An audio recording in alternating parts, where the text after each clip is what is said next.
how do I think it started, or how did it start? Yeah. We might have different ways. Yeah. Okay. What does Forever in Progress mean for me? Well, Forever in Progress to me is like you're in a forever state of progressing. Like there's no end goal. And how it started, honestly, you shot me a text. What do you think about a clothing brand? What is up, everyone? So before we hop into today's episode, I just want to let you know that this is the introduction of Angel Redondo, the co-host of the Endurance Files. So give us support, give us a like and a subscribe. It just takes you 1 second, but it helps us so much. And also, if there's something that you think that we can improve on or maybe work on, if you have prior experience on working on things like this, you can maybe give us a recommendation, something that we can work on. Please leave us a message or a comment or shoot us a text. Anything would really help. And I'm also going to leave a link in the description for you to visit our website, Forever in Progress, and maybe you like one of the shirts that we're making. We're working on releasing more shirts, so just stay tuned. And yeah, I hope you enjoyed today's episode, and it should be fun. Thank you. All right, everyone. Episode number 2. The Endurance Files. I'm finally here with best friend Angel Redondo. How's it going, guys? Present yourself, Angel. Tell us about yourself. Hey, my name is Angel or Angel, depending on what region of the world you're in. Arredondo. I'm from San Diego, but like Diego, I was raised in Tecate, Baja California, Mexico, 40 minutes east of Tijuana. That's a landmark. Great. Motherland. Yeah. I'm currently a senior at San Diego State studying kinesiology. Just applied for grad school, so hopefully I can get to grad school in physical therapy and starting next year. So that's where I'm going. Cool. What about any gym thing that you might goal that you might have in the gym? Yeah. So honestly, it's been on and off with me with injury and all that, but as in 3 days from go, I just started like going again consistently. My goal is to do like one workout a day, whether it's gym, run, swim, basketball, soccer. Just go out there and obviously at least keep my 12,000 steps a day like I've been doing, just to stay active. But the goal is to be like come back to where I was at, eventually do triathlons. Oh damn! Yeah, that's the goal. Nice. And what first? Why did you decide to be a physical therapist? You know what? It's a great question. Well, I always wanted to know. I always knew I wanted to do something in the sports field. Obviously, PT is so like broad, and it doesn't have to even relate to sports. Right. But I want to like stay close to sports just because that's not. I mean, it's all I know. It's all I've been knowing. So I just want to give back to the athletes who want to get back in shape, like I am, or coming back from injury, stuff like that, and give them the best opportunity. To be there and to perform at their best ability, and not necessarily, it doesn't have to be like world class ability, just their best ability. Right. Okay, well, for those who don't know, I also was very close in becoming, or not close in becoming, but I wanted to become a physical therapist as well. I was studying physiology. I was trying to go into kinesiology. I don't know why I did it. I decided to go for physiology, but it is what it is. Right now, I'm just majoring in economics.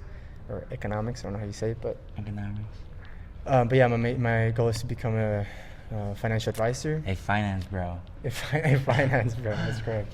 But yeah, just to help people out. I mean, throughout my life, I've seen how people struggle with organizing their finances, and I think understanding how to do it, and especially because it's something they don't teach at school, and it's something that everybody kind of needs to know. And it's so important, right? It is. Yeah, I mean, it governs everything. It really does. Yeah. And it has to do a lot with the personal growth as well. Like if you want to be good with your finances and organizing your finances, you have to change a lot in your lifestyle, I would say.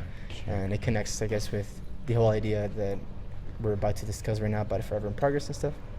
But anyways, let's talk about how we first met. Angel, are you? Well, I want to hear your side first. Okay. And then I'll pick it from there. What side? I'll give you my point of view. Let's first let's talk about running, like how we got into running, because we did meet through running. So for me, running, it started my sophomore year. Well, actually no, I was playing baseball for like 7 years my entire life, I remember that. all the way to my freshman year in high school. But every other summer, I would go to the track there in Tecate, my hometown, and I would train like on the track with some coaches there for speed workouts. I was a sprinter pretty much.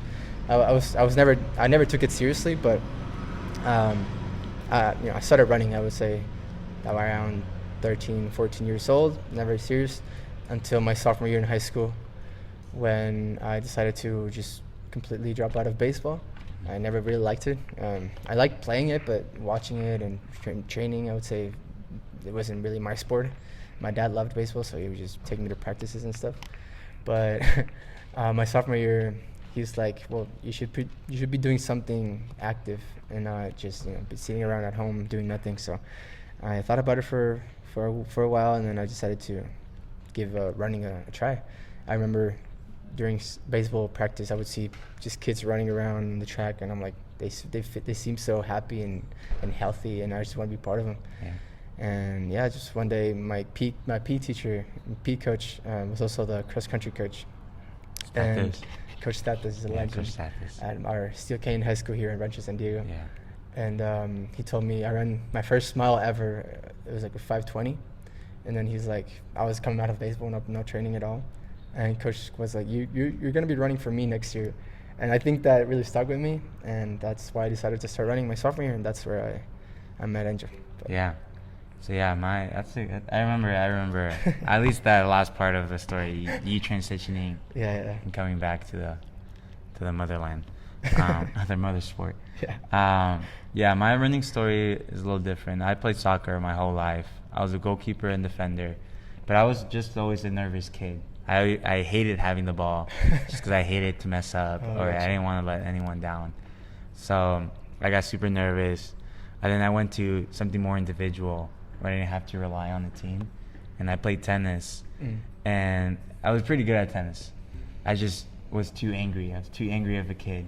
Yeah. So I would get angry with myself, and I started messing up, and I was like, this is not healthy, And I would see my older brothers run all the time and at a home track, and I'm just like, I just want to be like them. I just want to run, be free. And I started running, I think, 8th grade year, but I started running distance until sophomore year, taking it seriously. I was a 400 guy and a high jumper my freshman year. And then same Status was like, yeah, this is not your event. I mean, I was running 53 as a freshman, but I mean, he saw something in me, and so I just started doing distance. And I don't regret changing from soccer to running, because it's just, the community is more, I don't know, it feels more personal, it feels more homey than soccer, Yeah. Yeah, that's another thing too. Like for baseball, I remember the environment, the community was just so toxic. So toxic, yeah. The same kids with fighting soccer. with each other in the team, and also the parents. Yeah. Like parents were so involved for no reason, and they just got really mad at each other.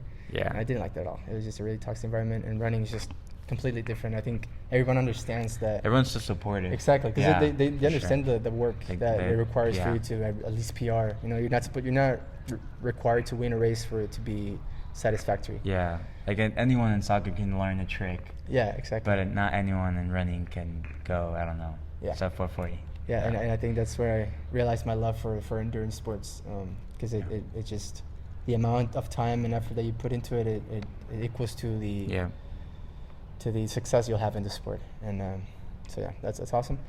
So yeah, I mean, we met the first day of practice. I remember, I don't think it was their first day, but it was my first day of practice in cross country. And Well, before that, we knew of each other. Right, yeah, we knew of each other's existence. Yeah. I remember I met his older brother Jose. Yeah. Also one of my I think best you were friends. closer with, Yeah. family, yeah, for sure. Because I used to, the first time I met Jose, his older brother was in one of those summer camps or summer programs that they used to do in also in our hometown Tecate, at the track, and it was just very competitive. I remember that was the first thing I remember about Jose.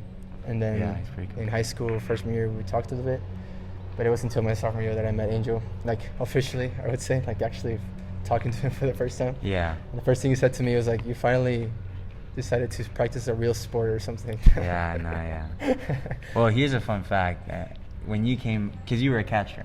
Yeah, I was a catcher. Baseball But player. here's a fun fact: when he came over to cross country, his form was really bad, and his butt would stick out a lot, and you just tell he was a catcher. He had that like huge butt, but now now he has a runner's butt. Yeah, Yeah. the people told me I used to run like a duck. 'Cause Yeah. it was my chest was out and my butt was out. My arms Yeah. were like up tight, but yeah, it took a lot of work. Yeah. Junior year, I was kind of still running the same. Form wise, I obviously got faster.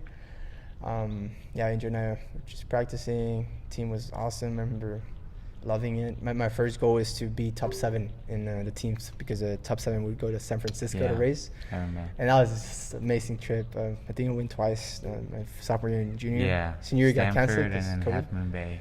Yeah. Yeah. And it's just awesome experience, a lot of team bonding. And but yeah, I mean, I it wasn't until I would say COVID that I took it really seriously. That's where I really fell in love Yeah. with the sport. It wasn't just me running just because it was fun, but now it was serious. Like I wanted to be something Yeah. important in I mean, running. you took my it to the senior next year. level, right? Yeah, That was I your next definitely level. That was the next stage. I definitely did. Tell us about an injury you had. It was iconic. Me? It was. The strain. Was it senior year? Yeah. I think it was senior year. Yeah, senior year I got a grade 2 hamstring tear on my left hamstring. I was doing the 4x4. I think I quadrupled that day, so I did the mile 800, 32, and I thought I was done, but then they wanted me for the 4x4, which honestly, looking back, is like bad coaching, because like, who cares who wins like I a know. conference meet? Who Yeah. cares? Like, no one cares. But these coaches, did. So they made me run their 4x4, and I was already gassed out, and I thought I had another gear in me, and then by 110 left, you just hear a pop, and I was out for like 6 months. Yeah. I gained a lot of weight. I was just not doing anything, and then I thought running for me was over until I got to KMACA. No, yeah, it was. I remember when it happened. I think I was up next on the 4x4. Yeah. And I was waiting for him to come, and then I just saw him running to the side. I remember Yeah. running towards him, like, "Hey, Joe, no!" I know. I knew it was over. Yeah. But yeah, I mean, for me, high school, I guess, ended in a really high pitch. I trained really hard during COVID. I think it took me like 2 weeks to kind of get my mentality right, and deciding to go all out in the running world. I remember getting so excited because I was investigating about the high school, cross country world, and I met Nico Young and Cole Sprout and all these legends that are currently running right now. And I do gotta say, I don't know why our freshman year and of college and senior year, there's just this like burst in running. Yeah. Like you can see Cooper Tier, the Ernest Yapter. Silva, like Yeah. Cole Hawker, all these guys, Oregon guys, and then plus the Newberry Park. It was just like golden age for Yeah, for the cross country. post-COVID era Yeah. for running was very noticeable. I think a lot of people just focused on training really hard during COVID, Yeah. and then just came out doing crazy things right after. And I just kind of hopped on that train. Yeah. And my senior year, I mean, cross country wasn't really that big of a deal. It was still coming back. Yeah. I was undefeated cross country, but it was just like a league. There wasn't Yeah. really that much. We going didn't on. have state for No, yeah no COVID. state, Yeah, nothing. the world still was shut down. I was to a track that I was really excited about. Yeah. My whole mentality was like, okay, hopefully track's gonna be back full on, and it kind of was. We didn't have state, unfortunately. My Yeah. goal was to go to state and win state. I remember watching and studying all those past state races in the mile, and everybody would win it like at 4:08 or under 4:10. It was like the winning time, and I'm like, okay, I can definitely go there if I train really hard. And I did. I mean, I remember training 2 to 3 times a day, running 80 miles a week for the first time as a senior in high school. And for some people, it sounds like a lot, but it is kind of a lot. But I had all the time in the world. I had time to recover. I wasn't really working that much, so I could do all those things. And a mile, I went from a 4:42 in the mile to a 4:19. And yeah, I mean, I won CAF Master and Open. And then, it kind of ended there. I was really sad because state was canceled. Yeah. But yeah. Yeah. How was your senior year transition towards toward college? No, yeah. Well, after my injury, which was in track, kind of stopped running, and then Coach Sam didn't even reach out to me. Maybe because my brother was running here in Cuyamaca. Yeah. He thought I was like a solid, solidified. But I didn't start running. So let's say track season is what, February, March. Yeah. So let's say March, I got my hamstring tear. I didn't start running again until like August, till like 2 weeks before cross country season, just because like it was still like you could feel it's off. Yeah. Something was off, and kind of to this day you still feel a little bit off. But yeah, I was like, okay, running's just for fun now. And then I just met the guys and saw that they were motivated, and it just gave me that burst again of happiness and like wanting to be like back on the field again, wanting to be like, hitting that high mileage. So my first year, I only had like 50 miles per week, and we went to state. I think you got All-American freshman year, right? Yeah. So that was fun seeing that. But it wasn't until like sophomore year, like I really wanted to like run more. But yeah. Let's look a little pause in that story, and because we founded a team called Sealman Track Club our senior year in high school. Oh yeah. Sealman. And the Sealman Track Club was kind of the starting point of what later become Forever in Progress and now this podcast. And the whole idea was to, I remember, because I really loved watching the professionals and stuff, and Oregon Project was still like on the verge of falling down, and Bowerman Track Club was coming. Tinman Elite was coming up, and I just loved the whole environment of having a team. And I remember thinking, after college, like, what am I gonna do if I don't have the times that those teams, I guess, would need to be part of them, and maybe I don't have the freedom to go and travel around the U.S. and leaving my family behind or stuff like that. I don't have those liberties, so I was like, it would be great if we can create a team that would just stay Not in just the area. Create a community. A community. Yeah. A community that was very supportive in this area specifically, because we didn't see that much happening here in San Diego and Tecate and Baja California. So I'm like, might as well just create something ourselves, and that's where the idea of Sealman Track Club started. And we will still represent Sealman Track Club. I still wear the uniform every single time I race. And yeah, the idea was just to create a community of running, of people that just wanted to improve in running, even though I knew that later was going to become like a athletics club. More like a endurance sports, that people just wanted to, be together and train and support each other. And then it was me, Angel, his younger brother, JP, Juan Pablo, and me. We're like the founders of Sealman Track Club, and we kind of joke around. We started on Instagram and started posting our videos of us running and stuff, and it's still going on to this day. I still kind of post a little bit there when I race in Mexico. We're in the uniform, and recently we were trying to make the team and actually try to race as a team in a cross country events, but I did a lot of work, but no one really did the accounts that they need, because it was a lot of work that it required for it to be like an actual team. But unfortunately that couldn't happen, and we're like deciding where the Sealman is gonna go. But let's talk about Forever in Progress. Forever in Progress, the main show. How would you say? Okay, you go. You me? Yeah. Forever in Progress started. I thought you were gonna ask me. Oh, good. Yeah, you go ask. Okay, gotcha. So, what do you think Forever in Progress is for you, and how did you think it started? Yeah. How do I think it started, or how did it start? Yeah. We might have different ways. Yeah. Okay. What does Forever in Progress mean for me? Well, Forever in Progress to me is like you're in the forever state of progressing. Like there's no end goal. I know it's kind of selfish to say, like, this is the top me. Like even professionals runners, even when they think they broke the world records and that's it, well, I mean, there's always more. It might not be a world record, but what can you do with that and take it more? Can you impact lives? Can you do this? Can you do that? So Forever in Progress is you're forever progressing in life, and there's no, at least in this earth, there is no end goal when it comes to like endurance and what the human ability can go. And how it started, honestly, You shot me a text. What do you think about a clothing brand? And we were gonna make Steelman the clothing brand. Yeah. But I was like, no, Steelman. Like, I think it has to be something else. Yeah. It has to be.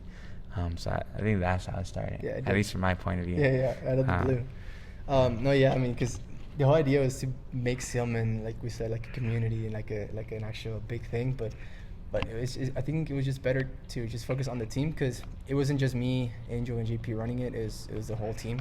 Like, we wanted to make them all involved, because we thought that if they were all involved, then they were all going to be motivated to make it grow. But things happen. In life things happen, and they people moved around, so it was kind of hard to kind of stay communicated. And so we thought maybe it's just going to be a better idea, since Angel and I were always in good communication, to start something ourselves, like a side of Sealman Truck Club, even though now we're trying to make it, like, put it all together and under the name of Forever in Progress. But yeah, I mean, Forever in Progress is for me, is like exactly what Angel said, but more of like a lifestyle that you follow. Like a philosophy type it of is, thing? yeah. It's a philosophy, a lifestyle, something that I want to motivate people to adopt, and it's that mentality of always being in progress and working yourself up to a standard that you might have, but it's like it's a forever, and it's in every area in your life. I would say it's mentally, athletically. Yeah, you can take it. You can take it anywhere. Spiritually. Yeah. And I think having that mentality it's great, because I don't know if you listen to the last podcast we had with Natos, great friend of ours. He explained a little bit about goal setting and how that works. And one thing that I really liked about what he said is there is a long-term goal, and there's like the crazy, I guess, goal that we all have, and all the other small short-term to medium, long-term to medium short-term goals that we might have. They're not to like get us closer to that big goal, but it's to make it seem more possible. Yeah. And that's the whole idea. Well, and one thing that Natas was saying last week is that, like, his long-term, like you said, like, his little goals are for his big goals. Yeah. Like, once he's done with the little goal, he makes another little goal, and the big goal becomes shorter and shorter and shorter. It seems more possible. And it's for sure. from being something crazy like and off the top and crazy, it just becomes something that you actually believe you can do. And at first, it might seem like you can't. Like, for me, it's making it to the Olympics. And right now, it sounds insane. I don't have the times or capacity to run any of those times. But as I keep progressing and stay consistent and try to avoid injuries, I know I will get there. And it seems more possible now than it seemed a couple months ago. And I think that's amazing. And that's the whole mentality we want to motivate people to adopt. And also, it's the setting a purpose. I think finding the purpose is probably the most important thing, because now you're just not working. You're not just working just because, but it's for a bigger purpose than yourself. Finding a purpose is not something that you just set yourself just because you feel like it. It's something that you have to figure out as you go, and your experience. It's a connection between the things that you like, the things that you are good at, and the things that maybe helps someone else in a way. So you're not doing it just for yourself, and you find if you find that connection between all those three things, you find your purpose, and now everything that you do is like it just. But I think it just hits harder when you're doing it for someone else. It's more meaningful. For sure, Yeah, so that's Forever in Progress, and we're not selling. I guess it is a clothing brand. We started as a clothing brand because we wanted to create something more like a feeling and aesthetic that people wanted to like be part of in a community. We got plans of starting a running club and stuff like that. This podcast is to also bring people together to share their story, and this podcast just started also out of the blue. kind of. But I mean, the goal with this podcast. I mean, the next question is what do you see for this podcast? What are the goals for this podcast? For me, I think this podcast is to bring like the community together and to let them know like we're all humans. Like we all suffer the same, we all sweat the same, we all cry the same. So it's like bringing these people that seem like these endurance athletes that seem so far-fetched from us, but just making them more like us. Give them the real deal. Like it's gonna take work. But eventually you'll get there and you'll forever be in progress. Boom. And- You like oh, that one? You yeah. like that?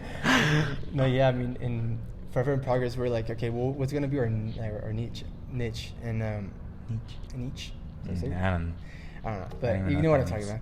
about. Like what we're gonna focus on, and like we said, I was like, okay, maybe we should focus on running, but there's a lot of running brands out there.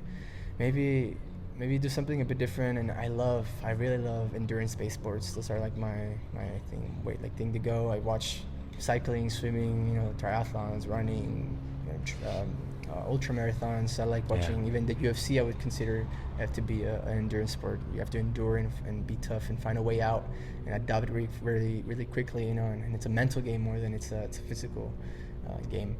And I really like that. And I think that there's a lot of athletes out there that are not getting enough spotlight that they deserve. Sure. And that's one of the reasons why we interviewed Natos. Is one of the guys that is all-time. Multiple time All-American. Yeah, what is like 14 teams USA? Yeah, 13. I think you. And it's like that's a big deal. It is, and, and he's trying to make it to the Olympics. There's multiple national titles too, and it's like he deserves a lot more spotlight. And not a lot of people understand the work ethic that it requires, because it's the same. It's the same all throughout every endurance sport, and maybe not with fighting because you're actually getting punched in the face, but yeah, I mean, it is a mental game, and I think interviewing those types of people that maybe you might not know about that still could share a lot of value in their story, and the things that they've learned throughout the way, and we try to share that with you also, and it would be great for you guys to be more involved with the questions that we ask and then how we treat our guests and stuff like that. So that'd be great, and that's kind of what we're looking for in this podcast. And yeah, so we got rapid fire questions. Sure. To finish it off. All right. You want to go first or I go first? Yeah. Is it this one? the last one I sent you. Yeah. Just for the vibes. Yeah. Hardest workout you've had. Bang. Mindset, motivation. This one I'm talking about. Yeah. All right. I'm gonna start with this one. All right. Bet. All right, Diego. Favorite quote or verse that keeps you going? Oof. I don't know. I mean, it defeats the whole purpose of rapid fire.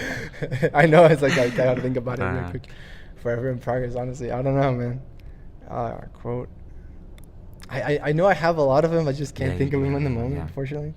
But I'll tell you guys later. Bang, Give me another one. Give me another one. Okay. Rapid fire. Progress or perfection? Progress. Come on. Okay. Pain or discipline? Was it pain or discipline? Yeah, pain or discipline. Discipline. Oh, wait. There's more to the question. Okay, I was about to say. Pain or discipline, which teaches more? Okay, that makes more sense. Okay, Yeah, because like you can't have discipline without pain. Right, that's what I'm saying. Yeah, Definitely discipline. I mean, self-inflicting pain, it's not going to teach you as much as discipline would. All right, favorite running movie or sports documentary? Oh, man, I've seen so many. It's movie, right? I think. Movie or documentary? Bro, one of the best movies we've seen so many times during high school is Mark Farland. Mark Farland's amazing. Yeah. I wanted to be just like Danny Diaz, just kicking so hard, dude. I swear. Okay. Favorite run? Oh, I said that one already. Do you have a race day ritual? Yeah, I mean, kind of. I would say so. I just listen to music and stay quiet before the race, and.